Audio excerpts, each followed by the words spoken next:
Shalom, bien-aimés en Jésus-Christ. Ce jour, nous continuons l'enseignement sur les lois des eaux. Nous avons dit que nos passages de base, les deux, c'est Ézéchiel 47, 1 à 5 et Genèse 1, 7e verset. La Bible dit à Ézéchiel, il me ramena vers la porte de la maison et voici de l'eau sortait du seuil de la maison à l'Orient, car la face de la maison était à l'Orient. L'eau descendait sous le côté droit de la maison, au midi de l'autel. Il me conduisit vers le chemin de la porte septentrionale et il me fit faire le tour par dehors jusqu'à l'extérieur de la porte orientale. Et voici l'eau coulait du côté droit. L'homme lorsque l'homme s'avança vers l'Orient, il avait dans sa main un coudé. Il mesura 1000 coudées, il me fit traverser de l'eau. J'avais de l'eau jusqu'aux chevilles. Il mesura 1000 coudées et me fit traverser de l'eau. J'avais de l'eau jusqu'aux genoux. Il mesura 1000 coudées, dit la parole de Dieu, et me fit traverser. J'avais de l'eau jusqu'au rein. Mais le 5e verset d'Ézéchiel 47 dit ceci, il mesura encore 1000 coudées. C'était le torrent, un torrent que je ne pouvais traverser car il était si profond qu'il fallait y nager. C'était un torrent qu'on ne pouvait traverser. Genèse 1,7 dit ceci, et Dieu fit l'étendue. Il sépara les eaux qui sont au-dessus de l'étendue d'avec les eaux qui sont au-dessus de l'étendue. Au-dessous et au-dessus. Et cela fit ainsi. La loi ou les lois des eaux, nous avons dit, les lois des eaux, nous en avons plusieurs. Nous avons commencé par expliquer l'importance des eaux dans la vie d'un humain. Et aujourd'hui, nous avons le plaisir, le bonheur d'aborder l'une des qualités d'une source d'eau ou des sources de la loi de la source. La première loi, c'est la source. Mais dedans, nous parlons des défauts de source ou mauvaise source. Il existe plusieurs signes qui montrent que cette eau est mauvaise, elle est de mauvaise source, de mauvaise qualité donc de cet effet. Alors, nous rendons compte qu'il faut chercher absolument à nettoyer l'eau pour la purifier. C'est l'objectif d'une eau qui nous est venue du ciel, Jésus-Christ de Nazareth, pour purifier notre vie. Nous sommes nés des parents que nous ne connaissons pas très bien, des problèmes de la famille, de fois que nous ne maîtrisons pas, de problèmes de société dans lesquels nous ne comprenons pas des choses, comment elles se passent. Mais il nous faut absolument que nous soyons purifiés par la grâce de Dieu pour avancer. Mais il se passe des choses pendant que nous voulons avancer, progresser avec notre vie. Il y a des défauts de source, des défauts de fabrication, des défauts de conception, des défauts de ravitaillement. Le premier défaut, c'est le confort et les alliances. Bien-aimés en Jésus-Christ, aujourd'hui, des gens font des conforts et des alliances terribles par rapport à la foi chrétienne. Nous ne savions pas que c'était ainsi. La Bible dit ceci en Ésaïe 31, 1. Malheur à ceux qui descendent en Égypte pour avoir du secours et qui s'appuient sur des chevaux et qui se fient à la multitude des chars, à la force de cavaliers, mais qui ne regardent pas, ils ne regardent pas vers le Saint d'Israël.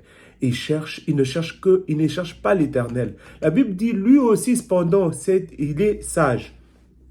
Il fait venir le malheur et ne retire point ses paroles.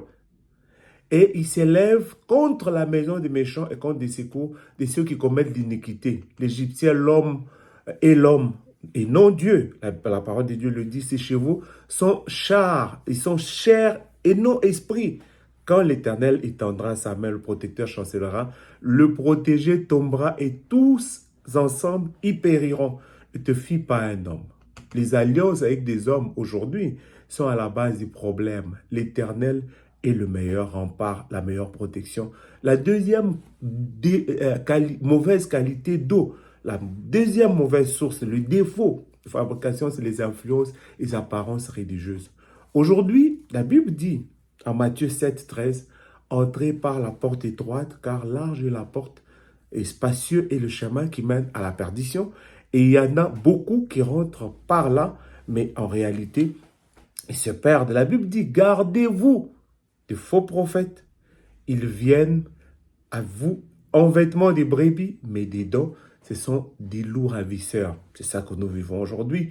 Et la Bible dit, vous le reconnaîtrez par leurs fruits, cueille-t-on des raisins sur des épines et des figues sur des charbons. Bien-aimés, regardez. La Bible dit, en Matthieu 7, 17, tout bon arbre porte de bons fruits, mais le mauvais arbre porte des mauvais fruits. Un bon arbre peut-il porter de mauvais fruits? Dit la parole de Dieu. La Bible vous demande, tout arbre ne portant pas de bons fruits sera coupé, jeté au feu. À quoi tu te connectes? Tout arbre qui ne porte pas de bons fruits sera connecté, déconnecté, jeté, coupé, jeté. Parce que des gens font des alliances, ils se connectent aux hommes de Dieu. Ils veulent l'apparence. C'est des arrangements que nous faisons. La dadisation de la vie chrétienne. Dadi.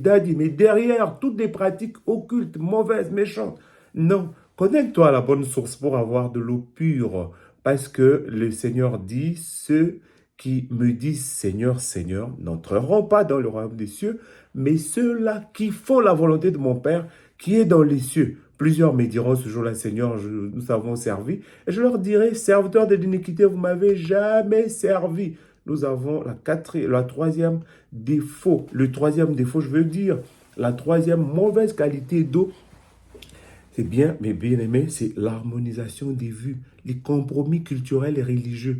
Aujourd'hui, Paul a pris le courage de le dire, de le prévenir, ce que nous vivons aujourd'hui. Paul a dit à Timothée 2, Timothée 4, 1, il a dit, je t'en conjure devant Dieu et devant Jésus-Christ qui doit juger les vivants et morts, et au nom de son apparition en Rome, prêche la parole de Dieu, insiste en toute occasion, favorable ou non, reprend, censure, exhorte, avec toute douceur en instruisant.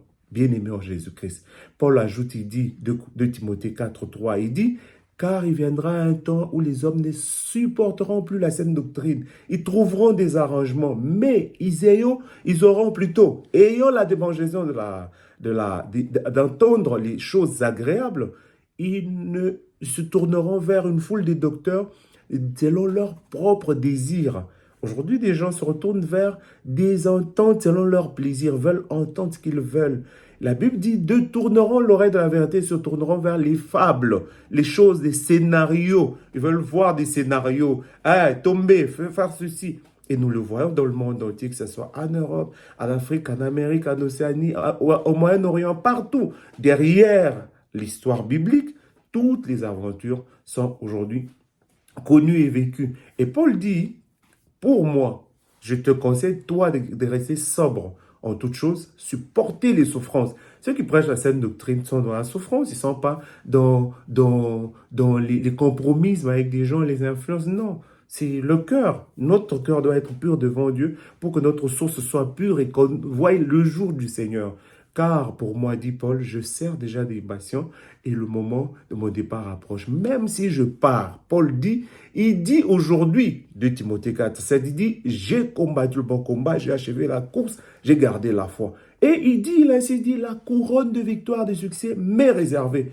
Le quatrième défaut d'une source d'eau, c'est la séduction. Aujourd'hui, on vous présente tout ce qu'on vous présente qui brille, mais ce n'est pas de l'or. Bien-aimé en Jésus-Christ, la séduction est une des dangereuses qualités d'eau aujourd'hui que nous rencontrons sur le marché de vente, le marché d'emploi, comme on peut dire.